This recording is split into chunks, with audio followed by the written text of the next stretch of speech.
Hello, everyone. Okay, so ideas for Total War Three Kingdoms Part 3.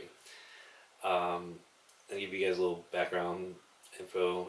I do have a little bit of programming experience and have been dabbling in video game creation for decades by now. And I've been playing since Shogun Total War. So these are ideas and concepts for gameplay. Five things. Faction leader declaring self as either Emperor of China or representing the Emperor, creating a new tier of military units and levels of taxation, creating camps of officers that lead to civil war. A faction is more like a family running an army along with business and other activities. Ideas for how public order can be handled. So, one, faction leader declaring self as emperor or declaring for the emperor. So, a couple ways this can play out. Firstly, there's Luoyang, the ceremonial capital of China. Also, there's royal family and things like items that help an emperor reign, like a royal seal, royal crown, maybe even a royal sword. And in the case of the Three Kingdoms, you could um, potentially claim a prophecy represents you. And this becomes a checklist for a faction leader.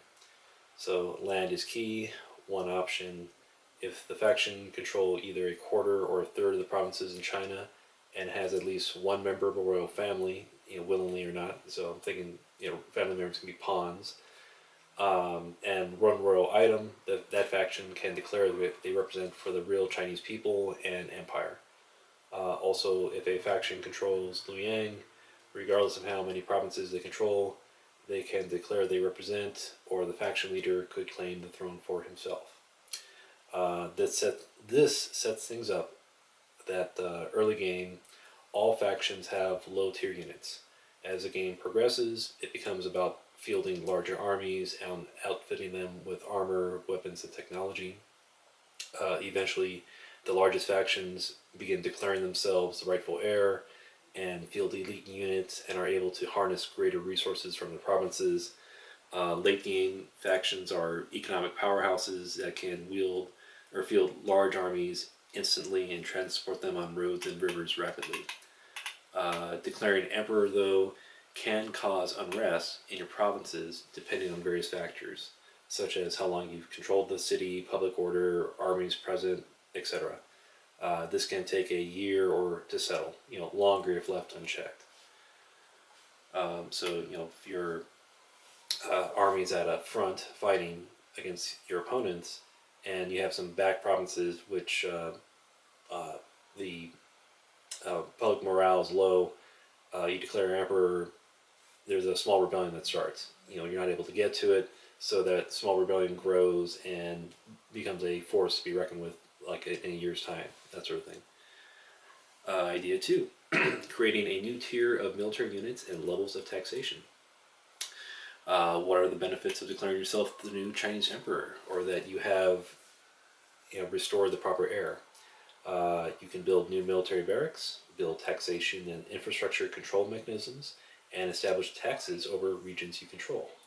So, from an army barracks, you get an Imperial Barracks, which would likely be a large addition to the city and featured barracks, stables, storerooms for weapons, training rooms, and departments devoted to siege warfare, supply and weapon and armor research, etc.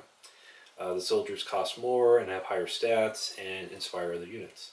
An army barracks will put some public order on a city. An Imperial Barracks increases that effect. It also benefits the local economy. Other buildings include scientific academies to set standards for weights and measures, track astrological objects, libraries, economic directorates that oversee and streamline your faction-wide economy. Imperial taxes generally means you can decide how to get how to tax each city you control and decide where the money goes. In my opinion, an interesting game aspect would be that you can select a city, find some ongoing project that requires a steady stream of money over the years, and tag a percentage of the taxes to the faction are used for that project, meaning the tax money is reinvested in the community. Three, creating camps of officers that leads to civil war. So the player builds a governor's mansion in their city. that unlocks offices that help in administrating the city, which the player can build and staff with officers. Constructing an army barracks unlocks offices for different types of infantry, cavalry, and missile units, as well as allowing the creation of siege engines. Some provinces could have countryside places like temples and monasteries that can offer veterancy to units. To have an effective government, you need bureaucracy. You need civil officers who oversee departments who are intelligent and capable. To have a good army, it needs to be large and varied in composition, and it needs to train a lot. So I am curious if a scenario could play out where, if the player is not careful, the army could stage a coup against the faction leader or governor. And part of my thinking is you have generals isolated from civil affairs. Anyways, what I mean is an army needs a general to lead it. Armies are pretty much created on the spot from conscripts, and I'm using video game terms. And you need an officer to lead either units or armies. And for Three Kingdoms, you could hire officers who have special skills or backgrounds in combat. But how does that transfer to a unit that officer is assigned to and trains with? To go from a conscript handed a spear or a crossbow to a veteran soldier with a sword and bow and siege engine, is there a progression? Or maybe I'm hung up on the idea that some of these officers wear armor and some wear robes, in the depictions we see. So that's something we need to discuss more. 4. A faction is basically a family running an army and a business and other activities. Okay, so this idea is complicated and kind of fun to think about. China is made up of families, and a family is everything. Every family has a family head. Families are part of clans. Clans have clan chiefs. Clans are going to run a city, and one of those will become a faction leader. The faction leader is a clan chief, and that means he has family members overseeing his household, his businesses, his security, his finances, everything. A strong family is going to have a palace in the city, their business in the city, and even apartments and warehouses. And then they will have estates in the countryside overseeing farmlands, orchards, pastures, and they'll have logging and mining operations. So a family and a clan at this time in China, I assume, would be like a small corporation with hierarchy, order, chain of command, and the clan chiefs of the city will be the guys who get together and decide what happens in the city. The faction leader is the clan chief who managed to convince those clan chiefs to make him leader. So I don't think they're gonna. It's like when a guy becomes a clan leader of of a city or small region, he got there ideally through peaceful means, and nobody's gonna be backstabbing him. Once he's at the top, or he got rid of all those people. Who knows? Okay, so long way explanation. You are a faction leader. You could own one province or more. You have a house, a place of rule for your clan. Most likely, it would be a small palace with guest wings, courtyards, and a large kitchen. And you own an estate in the countryside. Since you are running a faction, that means you oversee what is happening in the cities you control. That means infrastructure, economy, health, defense, etc. The city and the countryside around it that feeds it have their own internal mechanisms and utilize buildings and civil oversight.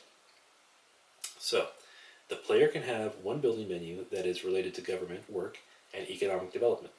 Another building menu can relate to buildings and structures that support the family and clan of the faction leader. So, constructing a private dockyard for increased income inside of the governor's palace, constructing a secret police headquarters to improve public morale and uncover plots, construct an elaborate private garden to host parties to improve officer loyalty in relations with foreign leaders or faction leaders, as well as prestige rating, and creating a jewelry business to craft fake items like the emperor's crown or seal. So idea number 5. Ideas for how public order can be handled. I think if the player wants, give them the opportunity to manage taxation and public order, or let the AI handle that. And I think a way to look at it is with this conceit. The whole population is Chinese. Now, there are regional divisions of language, but the Chinese figured out cities early on. They figured out how to get a large group of people to live together and to keep them happy. With that in mind, I think an interesting mechanic is when public order is moderate to good, no penalties. With good to excellent, you see growth of population and economy. But once public order reaches the threshold into negative territory, problems in the city-state double. What I mean is, if the region does not feel a relationship with the faction controlling them, the city-state could be faced with protests or riots in the city or the countryside. If the economy is not doing well, the merchants and working class will make noise and maybe even protest, that sort of thing. As long as the player seeks to maintain some sort of balance or assigns the AI to keep things under control, things are fine. If the player wants complexity, and then when they conquer new cities, they can seek to appoint a governor with local relations, invest money into repairing damage done during the invasion, and control the local families that run the city.